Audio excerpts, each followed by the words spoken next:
First of all, is there any nicknames in the camp that the lads like to call you? Yeah, good question. Particularly Deck Pattern. Yeah, good question. Yeah, Deck Pattern calls me Squiddy.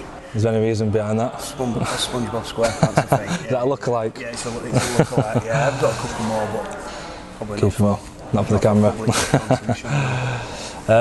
So about the game last week, Wakefield. What do you reckon about all the input the club's putting into all the build-up, with all the entertainment behind it? And yeah, really good. Actually, my partner didn't come to the game. They like come in with the children, obviously. Yeah. I actually filmed some of the pre-match on my phone with the disco and the light show and sent it to them. And they were a little bit, gutted. Missed out on the party. Yeah, they missed out on it. So I think it's a great effort on behalf of the club to try and improve the pre-match and the fan experience and participation. I did some stuff with some of the guys who do the fitness club on the evenings last year, and over the far side of the stand where they've got the wall and the history of the club. I think it's great that the club are engaging the fans, making the effort and trying to produce a very good game day experience. I think so far. It seems to be getting all the numbers in as well. I said the first 2 home games we've got, I think 10,000-11,000 in, so the numbers are turning up as well. I think if we keep winning, the numbers will grow regardless of the pre-match. But I think it gives everybody the feel they're getting a little bit of value for money, like the club's having a go. As I say, I think the fans getting their voice and being heard by the club were a very smart move, and I think it shows that between Roger and the board, they're not prepared to take the supporters for granted. And what do you reckon about the game itself? Obviously, you was an ex-coach of Wakefield as well. Does it feel better to win against them, or is that all in the past? And no, it's in the past. I mean, from the sort of couple of years since I last coached them, there's been quite a turnover. There's still some of the staff there, and still some of the players. And without sounding all sentimental, I still really care about them. I get on with Brian pretty good, and I still get on. While I left the club, I still get on with the owners really good. I just felt, for me, the time were right to go, and I couldn't see the club in its guise where I were at the time being able to consistently compete. It's taken them a while to get through it, but they are getting to the point where they can start and get in the market for probably a better calibre of player, which they've done this year. And I think their performance the other night showed that they're trying very, very hard, and they're going to be competitive. Perhaps not again the top sides in the comp, but certainly again the lower half. For us, you tell me yourself in the changing rooms after, we were a little bit of a subdued. Yeah, it felt like a loss at one point, didn't it? Yeah, I weren't too happy, was it? But it was probably a comfortable enough win, but felt like a loss. But I think that's just a good indication on a couple of reasons that we're setting ourselves really high standards this year, and it will probably a kick in the pants at the right time. We got away with a low standard performance when we know this week you're going to have certainly a good standard. I know in the press, Tony and Brian both bigged each other's team up a bit and saying Wakefield performed well, and but off the field, did Tony text Brian at all, giving him a bit of stick or anything? Do you know anything about that, or did you leave it? I didn't inquire about whether he texted to him and did any gloating after the game or bigged him up at all. But it's obviously a funny situation. Despite them being both vastly experienced coaches, last year was the first time they'd come up against each other, and there's no doubt. I hope Tony thinks I'm not revealing too much, but Brian's been a massive part of Tony's coaching career and education as a coach.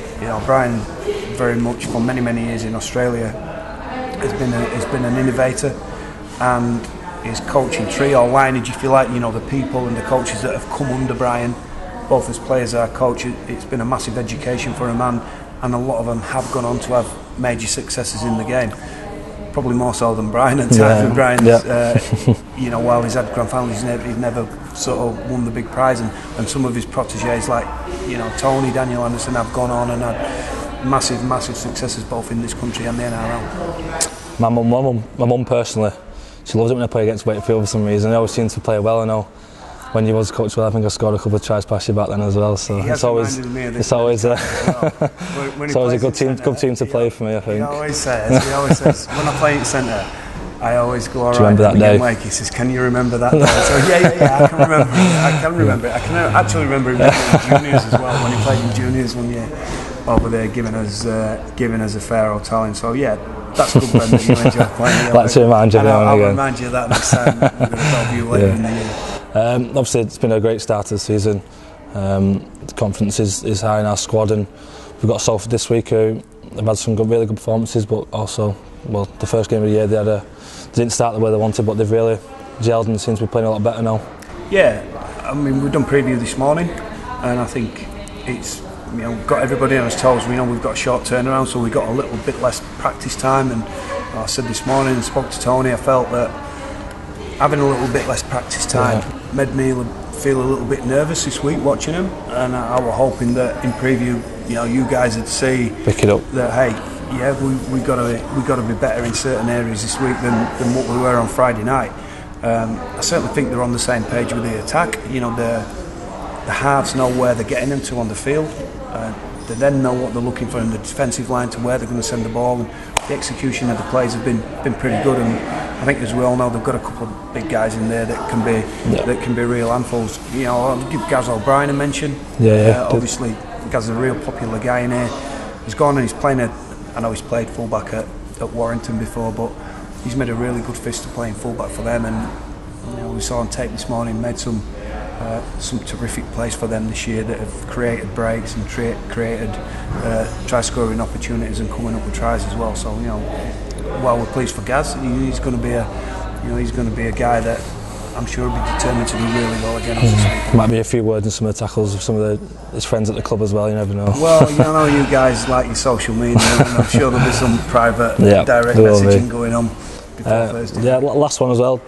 Do you feel like this is possibly the best team you've ever been involved with? In what do you rate of our chances of doing well with trophy silverware this year? Yeah, so someone asked me a similar question a few months ago in the press. It's certainly the best club I've been involved in, hands down. The way it's run, the people involved, and the people are always, I think, part of what makes any organisation. So from top to bottom, I think the people that we've got involved are great. It's obviously a well-resourced club, I think, in terms of facilities, staff. Yeah. I think in my first couple of years at Hull, we won a Challenge Cup and got to a Super League Grand Final with a very, very talented team. That team broke up very quickly. It probably could have had 2, 3, 4 years of aiming to winning trophies. It had 1 or 2, and then for a multitude of reasons it broke up. That were a real talented team. But I look at the team now and think, with the age of people like yourself, Joe Westerman, Jack Hughes, even the guys that probably aren't playing first grade at the minute, Toby Kings of this world, Declan Pattons, I think the club, after having some tough decisions to make last year, a couple of years that probably didn't quite live up to their standards, made some tough decisions and did some surgery around the squad. I think the club is actually set up now to real challenge, not just this year, but for the next 3, 4, 5 years, however long as it wants. I think Kurt's been a terrific addition for us with his experience and what he brings to us on and off the field. But I think it's exciting times. As I say, it's a great club. The club are making moves off the field, as you've already mentioned, and I think we're pointing in the right direction of it. I think there's a lot more to come, certainly from what we can do with the ball.